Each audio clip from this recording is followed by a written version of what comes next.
here's what my story is about. Do you think you would be able to speak about this topic?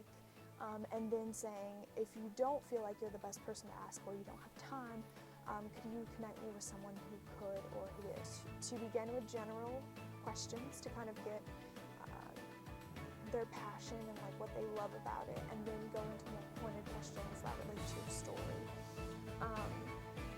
I learned always go in with at least 10 questions other than what is your title and what do you do. That's extremely important. Never go into an interview and have no idea what you're going to say, because that's a waste of your time and that's a waste of the person's time who you're scheduled out to meet with. You need to at least know what you're asking. Taking a strong responsibility, looking at the AP guide, making sure you use transitions, have an interesting ending that leads them to a date of an event, or here's a website, give them action that they can do as a reader. And that also has helped me in editing for the World Scribe, because I've learned as important as I feel my work is, someone else's is 10 times more important.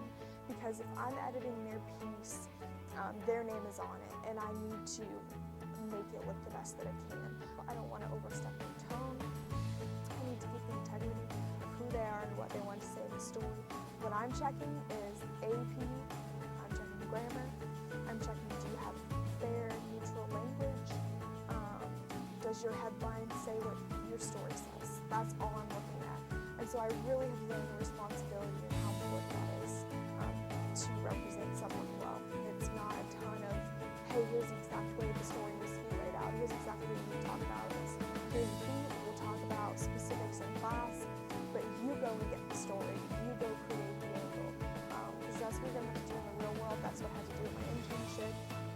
And so I really feel like this class is very practical.